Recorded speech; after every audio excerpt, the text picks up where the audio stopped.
हम लोग पहुँचे हैं भंडारी दो। यहाँ पर आज देखेंगे किस प्रकार से आज शिक्षा मंत्री का यहीं पर उनके पार्थिव शरीर का अंतिम संस्कार होगा और यहीं पर कुछ ही देर के बाद यहाँ पर उनके पार्थिव शरीर को लाया जाएगा और बहुत सारे लोग यहाँ पहुँच रहे हैं तो जानेंगे।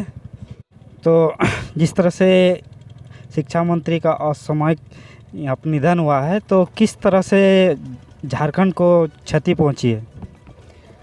हमारे झारखंड में बहुत ही अच्छे शिक्षा मंत्री हमारे थे और हमारे गांव के ही थे। मैं उनके गांव का रहने वाला हूं। मेरा नाम गौरी शंकर पांडे है। हमारे बहुत करीबी थे और हम लोग बहुत करीब से इनको जानते थे। इन्होंने बहुत अच्छे अच्छे काम किए। किसी भी काम में इनको जब भी सुनते थे तो तुरंत पहुंच जाते थे। इनकी इतनी अच्छी भूमिका थी और भंडारी दह से ही इन्होंने अपना हर कुछ मैंने पहला स्टेज यहीं से शुरू किया इन्होंने राजनीतिक का, और आज उनका अंतिम संस्कार भी आज यहीं होगा। बहुत दुख है, हम लोग बहुत दुखी हैं कि हमारे गांव में एक मंत्री थे और हम लोग कहीं भी गर्व से जाके कहते थे कि हम मंत्री गांव के हैं। मेरा घर अलारगो है। ज्यों ही अलारगो बोलते थे हम लोग को बहुत इज्जत मिलती थी, लेकिन आज वो नहीं रहे। बहुत दुख है, बहुत संवेदना है उनके प्रति। उनको मैं सही श्रद्धांजलि देता हूँ। मैं उनको सदैव आदर करता रहूँगा, उनका नाम लेता रहूँगा। बहुत ही अच्छे व्यक्ति भी थे और मंत्री भी थे। आज इसी चिता पे जो आप देख रहे हैं, इसी चिता पे हमारे शिक्षा मंत्री का पार्थिव शरीर का अंतिम संस्कार किया जाएगा। अभी हम लोग मौजूद हैं भंडारी दो में। आप लोग देख सकते हैं सीधी तस्वीर यहाँ पर भंडारी दो के में, और इसी चिता पे कुछ ही देर के बाद इसी चिता पे उनका अंतिम संस्कार किया। हम लोग मौजूद है भंडारी दो के पुल में। यहाँ पर ही शिक्षा मंत्री के पार्थिव शरीर का अंतिम संस्कार किया जाएगा। आप देख रहे हैं किस तरह से यहाँ पर लोग जुटना शुरू हो गए हैं। तो हमारे साथ तो बहुत दुखदाई वाली बात है कि ये झारखंड की एक महान हस्ती हम लोग के बीच नहीं रहे, और ये क्षति भरपाई करना मेरे ख्याल से झारखंड मुक्ति मोर्चा के लिए काफ़ी संघर्ष की बात होगी। और ये एक ऐसे मंत्री थे कि इनको प्रोटोकॉल फॉलो नहीं करना पड़ता था। किसी भी साधारण से साधारण व्यक्ति मंत्री जी से मिल सकते थे, अपनी बात रख सकते थे, और उन्होंने यथासंभव अपना समस्या का समाधान करने का काम करते थे। और ये प्रोटोकॉल वाले मंत्री झारखंड में नहीं थे।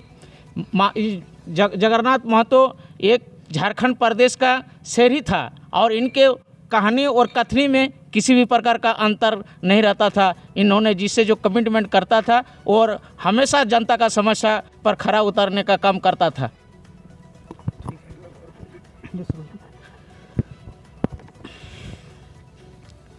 32 को लेकर प्रखर रहे, तो उनके जाने के बाद क्या 1932 झारखंड में लागू हो पाएगा?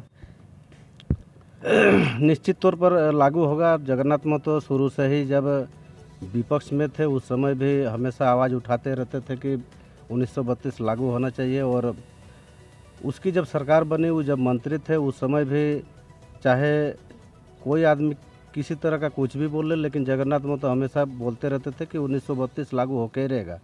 चाहे उसका गाड़ी आप देखे होंगे 1932 उसका नंबर भी है, उसका मोबाइल नंबर भी 1932 है। और हम सभी चंदनकारी जेएमएम प्रखंड कमेटी यहाँ भी उनका इंतज़ार कर रहे हैं। और जिस पुल के नीचे हम लोग बैठे हैं, हम लोग चाहेंगे, सरकार से भी हम लोग आग्रह करेंगे कि इस पुल का भी नामकरण स्वर्गीय जगन्नाथ महतो के नाम से हो, ताकि उनका जो इस क्षेत्र में एक जो छाप था वो कहीं ना कहीं माने जगह हुआ रहेगा। और आदमी हमेशा उनके नाम को याद करेंगे। जब तक चांद सूरज रहेगा तब तक जगन्नाथ महतो का नाम रहेगा। इसी आशा उम्मीद के साथ हम लोग पूरा झारखंड वासी अभी मर्माहत है, दुखी है, और काफ़ी लोग यहाँ पर अभी मौजूद है और उनका इंतज़ार कर रहे हैं। अभी शायद देवी महतो इंटर कॉलेज में है, उसके बाद उनका गिरह जो है अलारगो बस्ती आएगा। उसके बाद जो हम लोग का सामाजिक जो क्रियाक्रम होता है उसके बाद यहाँ पर उसका दामोदर नदी में अंतिम संस्कार किया जाएगा।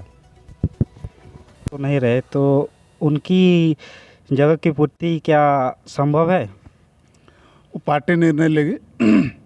ये पार्टी का निर्णय जो होगा, हम लोग चाहेंगे कि उन्हीं के परिवार में से किन्हीं को प्रतिनिधित्व करने का मौका मिले, ताकि हमारे टाइगर जगन्नाथ महतो जी का जो अधूरा काम छूटे हुए हैं वो उनको पूरा करेंगे।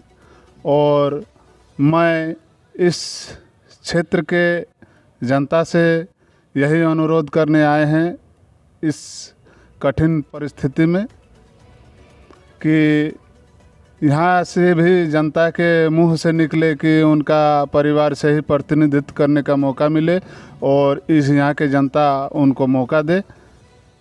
और 1932 का खतियान जो अधूरा लटका के हम लोग के बीच से चले गए टाइगर जगन्नाथ महतो जी, उनको पूरा करने का काम करेंगे।